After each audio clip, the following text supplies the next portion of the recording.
ازيكم عاملين ايه؟ اهلا وسهلا بيكم في فيديو النهارده ان شاء الله هنعمل مع بعض فراخ بانيه بطريقه سهله وبتتبيله حلوه قوي. واحلى ما في التتبيله مش بس طعمها حلو، لا كمان هتخلي معانا الصدر طري قوي، مش ناشف كده.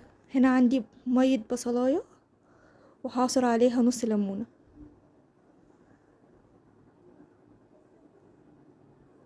وهضيف لها كمان ملح البهارات بتاعتنا. دي نص ليمونه كده عصرتها العصير لميه البصل. معايا حوالي بصلايه واحده بس، انا مستخدمه صدر فرخه مش اكتر من كده. هحط له معلقه زبادي كبيره ومعلقه كاتشب. تقدري تستخدمي بدل الكاتشب صلصه، وتقدري تستغني عنه كمان عادي، مش هيأثر معاكي قوي في الطعم.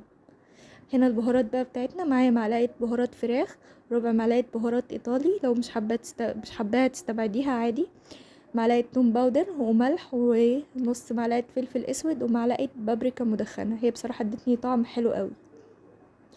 ممكن تستبدليها برضو ببابريكا عاديه. بصي براحتك خالص في البهارات، اللي انتي حباه دايما حطيه، واللي انتي مش حباه استبعديه عادي. هقلبهم حلو قوي كده مع بعض. ودلوقتي هنزل بالصدور بتاعتي غسلها طبعا كويس. يا جماعه تلاقوا شكلها غريب شويه، يعني انا اللي خلياها اول مره اقطع فراخ بانيه كده واخليه مع نفسي، بس بجد عجباني قوي وكانت حلوه. وانا بخلي دايما، بس اول مره اعمل بانيه. بس كده التتبيله بتاعتي هدخلها التلاجة 3 4 ساعات كده وبعدين هطلعها. هنا عندي دقيق وبيضة وفيجيتار بتاع ماي واي، تقدروا تستبدلوه ببقسماط او باي نوع كريسبي انتوا حابينه. هنا هحط للدقيق والبيض ملح وفلفل اسود.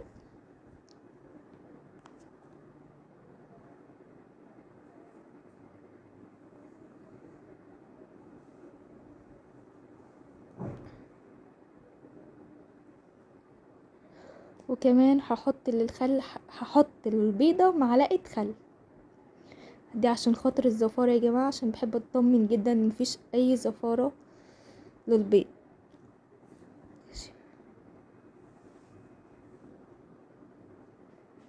بس كده، وهقلبهم مع بعض. وضفت كمان للبيض حباية مية، ده بيخلي الزلال بتاعه يفك معايا وما يبقاش ماسك. وهقلب مكوناتي بالشكل ده. طبعا الفيجيتار مش هحط له اي حاجه، لا ملح ولا اي حاجه، لان هو مش محتاج اصلا.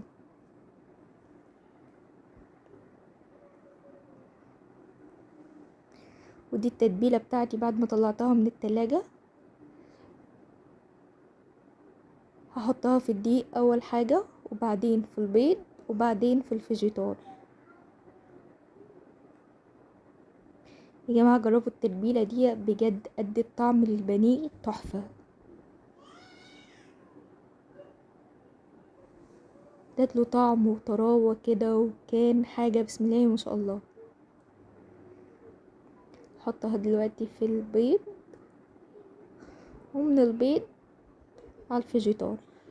طبعا بنشتغل بايد ونخلي ايد ناشفه للمواد الجافه، بس طبعا لاني ماسكه الموبايل بايدي فمعرفتش اعمل ده، بس هوقف تصوير واكمل بعد كده.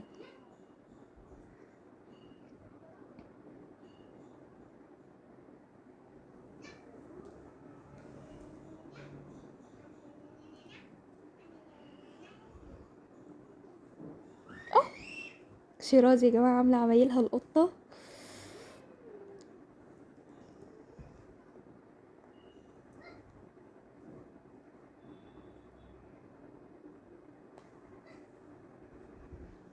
بس وبحطها في الصينيه على فكره بعدت بعد كده قطعه الفراخ ورشيتها بحبه فيجيتار، وبقيت احط بين كل طبقه والتانية كيس تلاجة.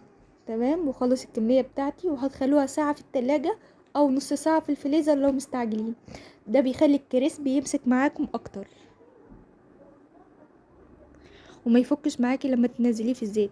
ادي دي اول حطه انزل بيها في الزيت. بقليها طبعا في زيت سخن على نار متوسطه. وده شكله يا جماعه لما طلع.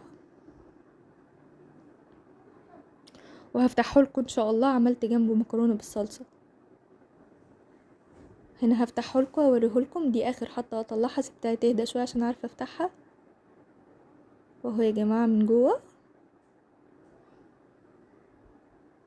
اللحمه كانت طريه وطعم التتبيله بتاعه البانيه كانت حلوه. ادي بالشكل ده كده. وده شكل السفرة بتاعتي الاخير. قدمتها مع مكرونة بالصلصة وتومية ومايونيز وكاتشب وحبة مخلل.